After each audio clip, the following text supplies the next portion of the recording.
I opened the back door to my house without bothering to put shoes on and walked toward the line of trees that stood entrance to the forest. It was summer and the warm breeze carried with it the smell of nature, thick and fresh. Various birds tweeted and chirped along the treetops, providing an ambient melody. The sun had only just started to rise as I made my way in and down a well-trodden path I had taken many times before. Shortly I made it to my destination, the small clearing in the woods whose only steadfast inhabitant was an old rusted-out truck which was filled with books. This was my personal paradise, my respite, my daily escape into the land of fantasy and fiction. I'm not sure when I first found the clearing, but every summer since I could remember I had come here on a daily basis to find a new book to read while I laid in the open grassy field surrounded by trees and various wildlife.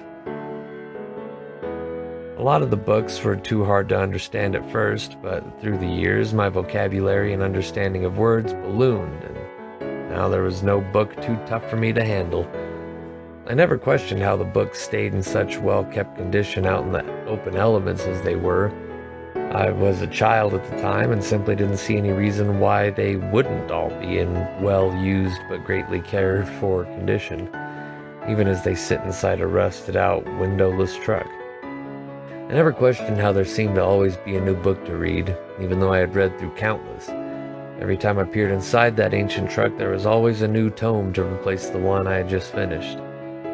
I didn't have to ever sift through the large piles that encompassed the inside. The next book would always be right there on top of it all, as if the books somehow sorted themselves out in the order I was to read them. In my mind, this place was magic, and it was only normal that such a thing would occur.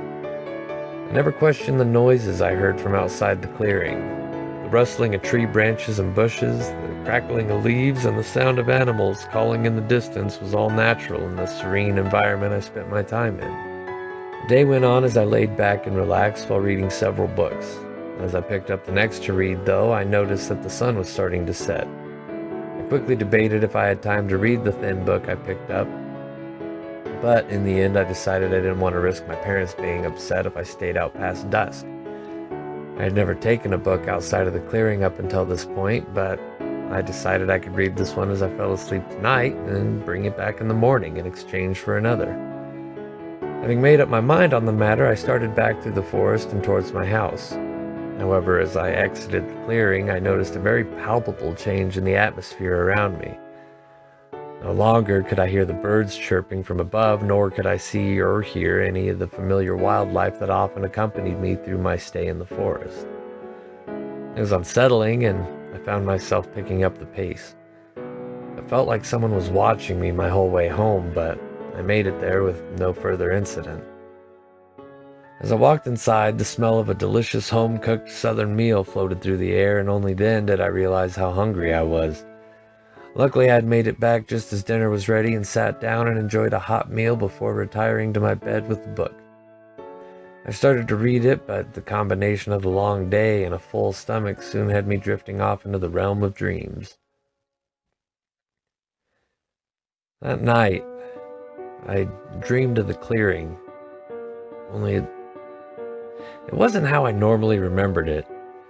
There was a disturbing lack of sound, and the cool night air sent a shiver through my body.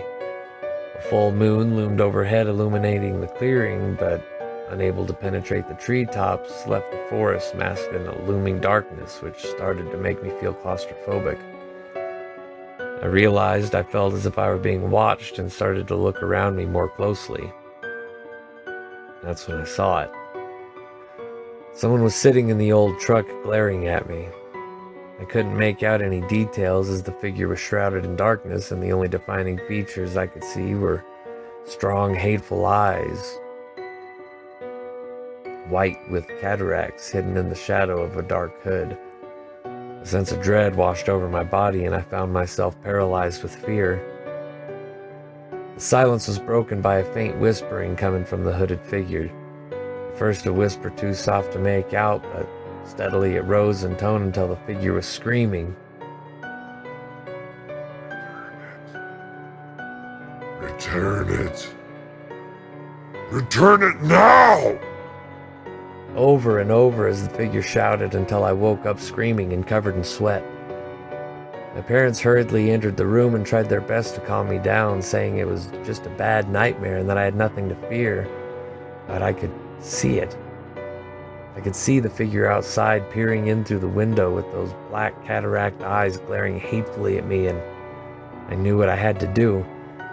I convinced my parents that I was all right and going back to sleep, but as soon as they returned to their rooms, I made my way outside, book in hand, and started toward the forest.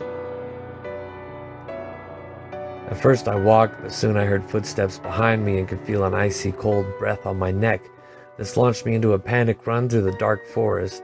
I dared not turn around as I made my way down the path, more from memory than sight in the blinding darkness of the woods. The ragged breathing gave way to hysterical cries of, "Return it!" as I was chased. I tripped and fell as I finally made it into the clearing. I was certain I was about to be killed gruesomely by whatever was chasing me, but as I rolled around in preparation for the horrors to come, I realized I was alone in the clearing. The hooded figure was still there, but stood just outside of the clearing as if unable to enter. I was frozen, looking into the hate-filled eyes of the hooded figure standing just a few feet away from me. I soon realized there were dozens of eyes staring back at me from the surrounding woods. Hurriedly, I got up and returned the book to the old truck. When I turned back around, I noticed there were no longer dozens of sets of eyes glaring at me from the forest. Not only that, but the familiar sounds of nature had also returned. A cool calm washed over me. Even though the familiarity of the forest had come back, I was still terrified to leave the clearing. It had protected me from those things. So due to fear and exhaustion, I soon fell into a dreamless sleep. I awoke the next day to find everything was normal except the truck was gone. I never went back to that clearing in the woods. Over time, I forgot everything that had happened. That place, the old rusted truck, and the protectors of the books were pushed out of my memory. I grew up, lived a normal life, went to work as a welder, and grew into myself. When I reached 33 years of age, both my parents passed away and left me their home. A few years went by without incident, and I found myself growing quite comfortable in my old familiar home.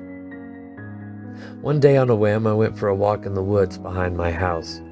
I noticed a well-worn path leading through the trees and decided to follow it.